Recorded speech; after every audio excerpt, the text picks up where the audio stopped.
Introduction. A beam is a horizontal flexural member used to resist post effects of bending, coming in terms of bending moments, shear forces and deflection. Beams are used to support floors, roof sheeting, side cladding etc.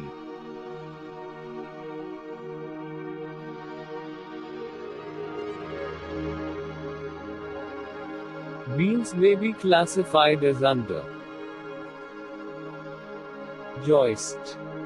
A length of timber or steel supporting part of the structure of a building, typically arranged in parallel series to support a floor or ceiling, but not supporting the other beams.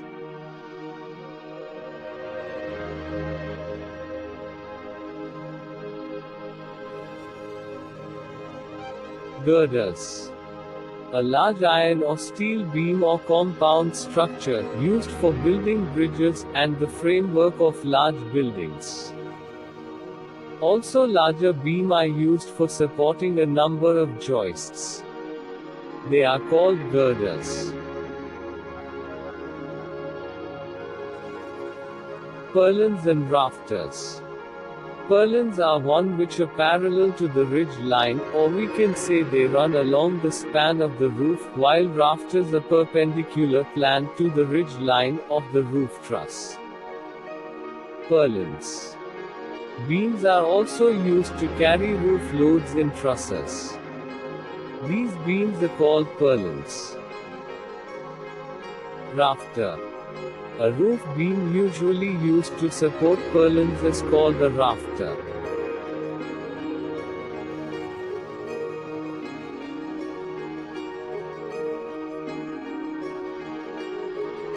Stringers. In building, beams supporting stair steps are known as stringers. Also a longitudinal beam supporting deck floor in bridges and supported by floor beam are called stringers.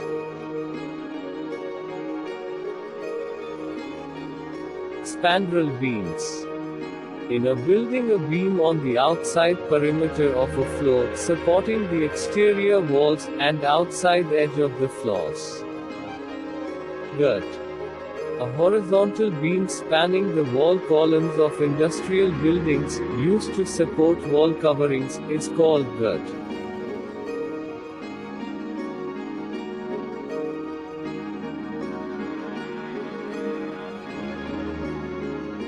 Lintels.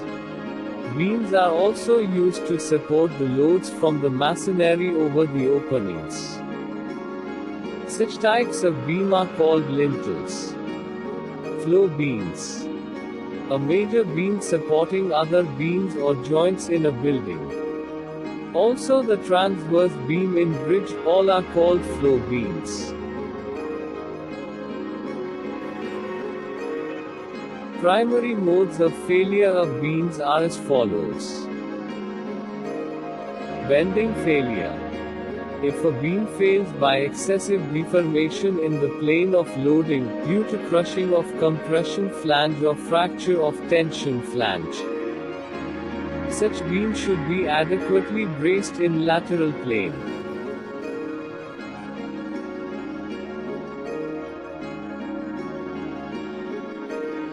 Shear failure.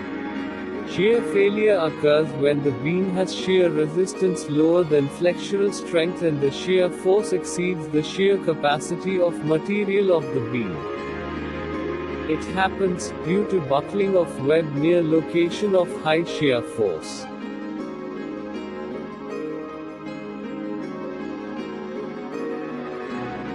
Deflection failure. In structural engineering, the exceedance of deflection limits of a beam directly implies the failure of the beam in serviceability.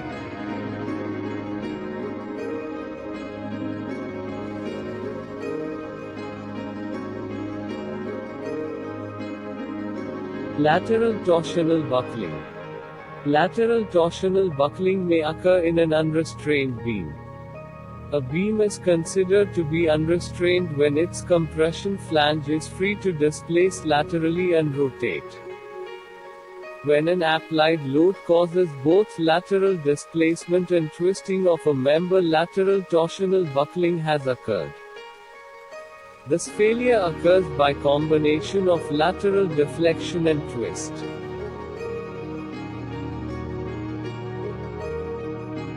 Local failures. The beam and part of beam can fail locally due to one of below reasons. These failures are termed as local failures because they are not spread out to full length of beam. A compression flange may fail due to local crushing or buckling. This may occur due to bending compressive stress concentrations. It is not accompanied by torsion and is not fully spread over length. They are known as crushing failure of compression flange, lateral buckling of compression flange.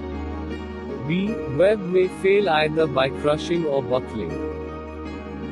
Web buckling may occur due to direct compression under concentrated load, due to bending compression, due to shear force, or due to combined effect of bending and shear. Local web buckling failures are web buckling, web crippling. Web crushing may occur under following reasons.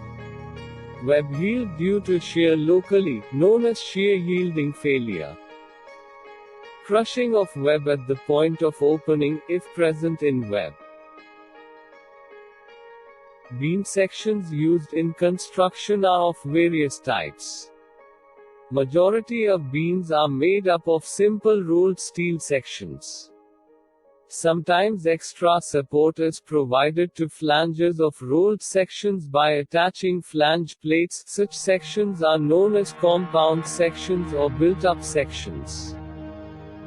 To provide lateral support to compression flange against lateral buckling, compression flange is embedded in concrete throughout the length, and such sections are called composite sections.